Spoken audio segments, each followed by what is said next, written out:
स्वागत है आपका ज्योतिष के इस आध्यात्मिक सभा में। आज हम एक ऐसे महापुरुष की पत्री आपके सामने ला रहे हैं जो सद्गुरु हैं, जो ज्ञान के ज्योतिर्पुंज हैं। इस कलिकाल में अभी थोड़े से समय पहले ही आके, कुछ ही वर्ष पहले, 500-600 साल पहले आके आपने अवतार लिया।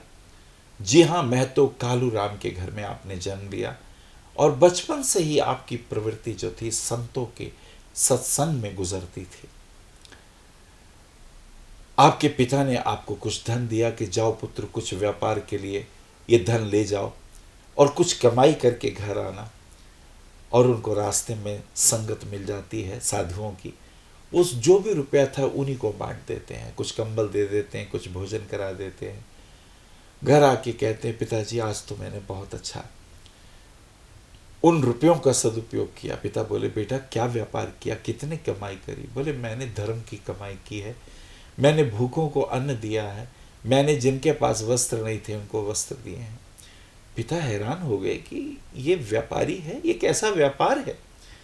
लेकिन पिता नहीं जानते थे कि पूरी दुनिया को, विश्व को अपने आध्यात्मिक ज्ञान की लौ से जगमगाने वाले, जी हाँ, ये और कोई नहीं, गुरु नानक देव जी की पत्री है।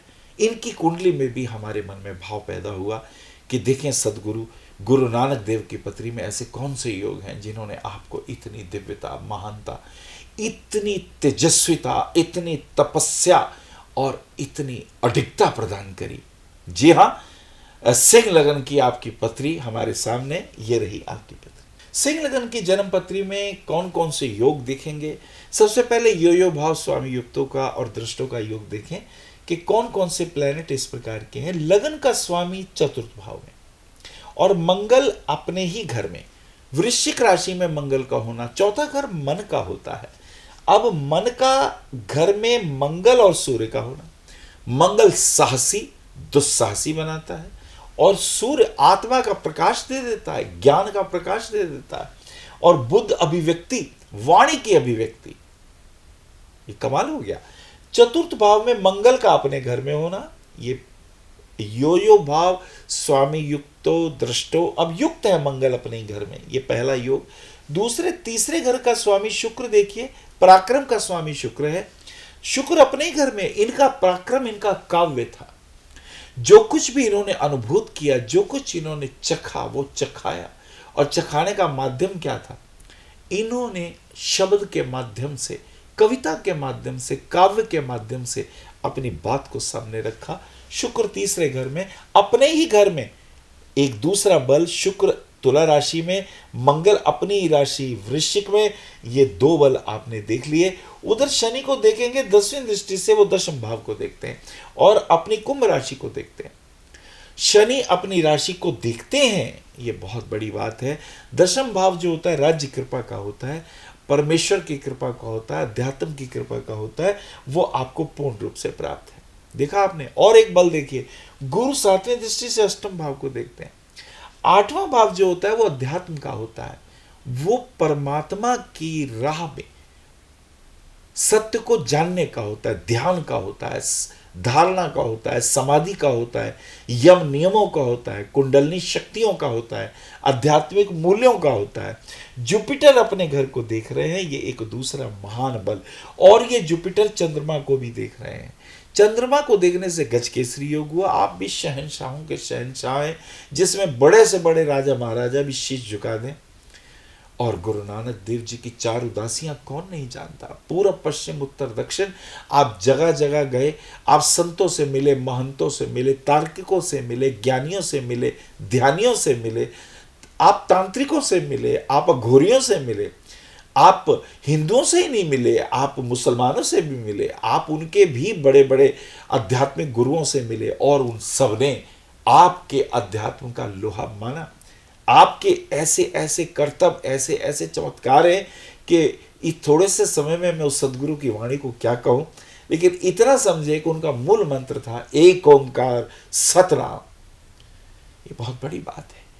निरंकार के उपासक, कण कण में उस परमात्मा को देखने वाले, ऐसे अद्वैत, ऐसे महान संत को हमारा कोटि कोटि नमन। इनकी पत्रियों में और बहुत सी खूबियां। The Lord of ascendant in the fourth house, चौथा घर मन का होता है। तो इनकी जो सोच है, जो सोचा उस पे रहे। ऐसा नहीं कि सोचा कुछ कहा कुछ। इनकी वाणी में एक खास बात है, जो सोचेंगे वही कहेंगे। लगन से दूसरे भाव में गुरु का होना वाक पटुता देता है, बोलने की सामर्थ्य देता है, तर्क देता है, अपनी बात को तर्क सहित सिद्ध करने की क्षमता देता है, और ईश्वरीय कृपा भी प्राप्त होती है। देखिए, चंद्रमा से पंचम भाव में गुरु, गुरु का जो एस्पेक्ट है चंद्रमा के ऊपर, चंद्रमा उच्च का है। दशम भाव में चंद्रमा का उच्च का होना ये एक बहुत बड़ा राजयोग है। और चंद्रमा जब उच्च का हो और उस पर सूर्य की दृष्टि हो तो ये पूर्णमासी का जन्म है। जी हाँ, पूर्णिमा वाले दिन आपका जन्म, आपका अवतरण है। तो सूर्य और चंद्रमा का पूर्ण बल है। चंद्रमा मन का कारक है, सूर्य आत्मा का कारक है। ये दोनों बल आपको प्राप्त हैं। फिर चंद्रमा के साथ शनि है। ध्यान से देखें, शनि आपको आध्यात्मिक काव्य की रचना कराता है। एक तो होते छोटे मोटे लोगों को प्रसन्न करने के लिए कविताएं करना, एक होता है परमात्मा को जानकर, परमात्मा के आनंद को पीकर लोक कल्याण के लिए उस परम का संदेश लोगों को देना। एक बड़ी खास बात है, अक्सर हम लोग प्रवचन करते हैं, अक्सर हम लोग बातें करते हैं, तो हमारे प्रवचनों में मीरा होती हैं, हमारे प्रवचनों में कबीर होते हैं, हमारे प्रवचनों में महावीर हैं, कृष्ण हैं, गुरु नानक हैं। लेकिन कुछ ही संत ऐसे होते हैं जो अपनी रचनाएं करते हैं, पहले चखते हैं फिर चखाते हैं, जो किसी का उधार नहीं लेते। तो गुरु नानक देव जी की वाणी भी ऐसी है, उनकी अपनी रचनाएं हैं। और फिर गुरु नानक देव जी की परंपरा में 9 शिष्य और हुए।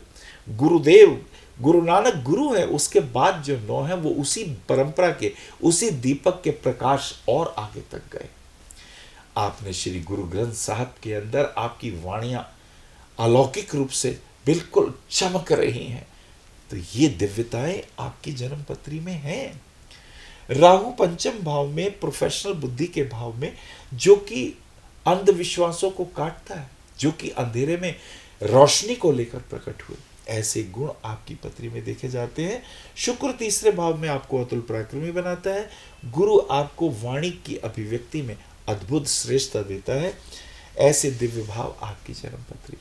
आप भी चाहते हैं यदि अपनी जन्मपत्री दिखाना, तो इन नंबरों पर संपर्क कर सकते हैं, अपॉइंटमेंट ले सकते हैं, हमें मिल सकते हैं, और हम करेंगे आपकी पत्री में छिपे हुए सूत्रों को उजागर, जिससे आप गर्व करें कि आपके श्रेष्ठ कर्मों के कारण आपका जन्म हुआ। गर्व करें कि आपने श्रेष्ठ कर्म किए, तभी मानव योनि आपको प्राप्त हुई है। लेकिन इसे गलत प्रभावों में आकर यूं नष्ट ना करें, क्योंकि 84 लाख योनियों में मनुष्य योनि अद्भुत है। कल फिर मिलते हैं इसी समय, इसी चैनल पर। हरि ओम।